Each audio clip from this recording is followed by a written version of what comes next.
15 सितंबर को प्रधानमंत्री नरेंद्र मोदी जमशेदपुर पहुंचे, कई सरकारी योजनाओं का उद्घाटन किया और इसके बाद रैली के जरिए विधानसभा चुनाव की तैयारियों का आगाज कर दिया। सत्ता पक्ष पर जोरदार निशाना साधने के साथ कई मुद्दे उठाए। देखिए रिपोर्ट। विधानसभा चुनाव से पहले पीएम मोदी झारखंड पहुंचे, कई योजनाओं का उद्घाटन किया, साथ ही झारखंड की सरकार में शामिल पार्टियों पर जोरदार हमला बोला।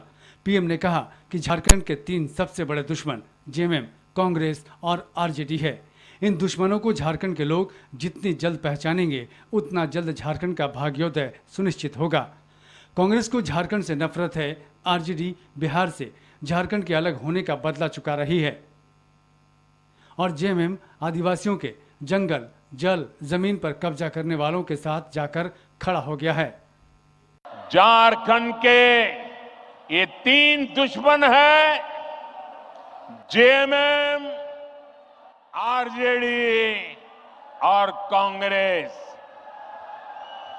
झारखंड के निर्माण का बदला आज भी आरजेडी झारखंड से उतारती है और कांग्रेस को तो झारखंड से नफरत है ही।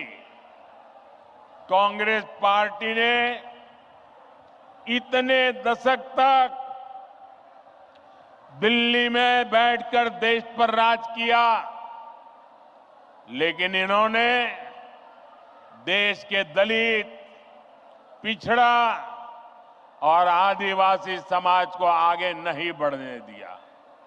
साथियों, ये लोग स्वार्थ और सत्ता में किसी भी हद तक जा सकते हैं। आप देखिए, ये जेएमएम वाले जिन्होंने आदिवासियों के वोट से अपनी राजनीति चमकाई, आज वो किसके साथ खड़े हैं? ये लोग आदिवासियों के जंगल, जमीन पर कब्जा करने वालों के साथ है। प्रधानमंत्री नरेंद्र मोदी ने बांग्लादेशी घुसपैठ का मुद्दा भी उठाया और इसके बहाने कांग्रेस और जेएमएम पर निशाना साधा। साथ ही दोनों पार्टियों पर धर्म के आधार पर वोट बैंक बनाने का आरोप लगाया। सच्चाई ये है कि जेएमएम के लोग बांग्लादेशी और रोहिंग्या घुसपैठियों के साथ खड़े हैं। ये घुसपैठिए और कट्टरपंथी जेएमएम को भी अपने कब्जे में लेते जा रहे हैं।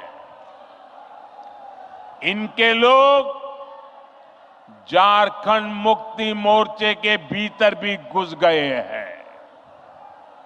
जानते हैं ऐसा क्यों हुआ? क्योंकि जेएमएम में कांग्रेस का भूत घुस गया है।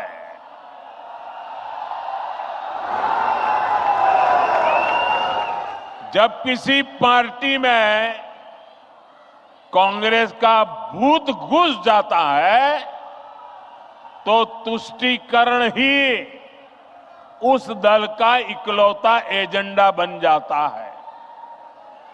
इसके लिए सबसे पहले ये लोग दलित, आदिवासी और पिछड़ा समाज के हितों की बलि चढ़ाते हैं।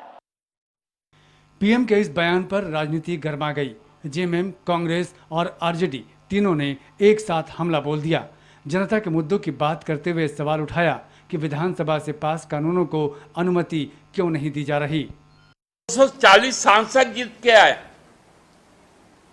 उसमें 115 सांसद भूत है, जिसमें 95 सांसद तो कांग्रेस से भूत है।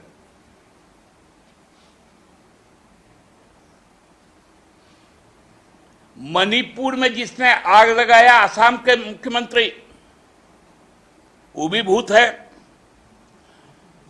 और जो 1.5 साल से जल रहा है मणिपुर, उसका मुख्यमंत्री भी भूत है। आज पूरे मंच के जो सामने का जो कुर्सियां थी उसमें एक भाजपाई बैठा हुआ था। वो थे हमारे मध्य प्रदेश के पूर्व मुख्यमंत्री और वर्तमान में केंद्र के कृषि मंत्री शिवराज सिंह चौहान जी। बाकी भूतों का नाम बताए, आप लोग समझ ही गए। ये चुनाव के पहले ये अपना जो काम कर रहे हैं अपने स्तर से कर रहे हैं, वो उनकी अपनी नीति है। हम लोग का जो काम है बराबर जनता के बीच रहना, उनकी सेवा करना, उनके आवश्यकताओं की पूर्ति करना, ये हमारी सरकार कर रही है। प्रधानमंत्री जी झारखंड आए, स्वागत है, पर जिस तरह से उन्होंने कहा है उसको सुनकर यही लग रहा है कि वो बौखलाए हुए हैं और आने वाले समय में झारखंड की जनता इसका जवाब बढ़िया से देगी उनको। सबसे ज़्यादा जब से झारखंड बना है सबसे ज़्यादा भाजपा की सरकार यहाँ रही है और जिस तरह से जल, जमीन और जंगल का दोहन हुआ है वो किसी से छुपा नहीं है। और प्रधानमंत्री जी पूरे भारत के प्रधानमंत्री हैं, वो इस तरह से टारगेट ना करें उन राज्यों को जहाँ पर भाजपा शासित राज्य नहीं है। झारखंड विधानसभा चुनाव में कुछ समय बाकी है। फिर से सत्ता हासिल करने के लिए बीजेपी पूरा जोर लगा रही है। पहले प्रधानमंत्री जमशेदपुर पहुंचे तो कुछ दिनों बाद ही अमित शाह पहुंचने वाले हैं और वे साहिबगंज के भोगनाडीह से परिवर्तन यात्रा की शुरुआत करेंगे। ब्यूरो रिपोर्ट, कशिश न्यूज़।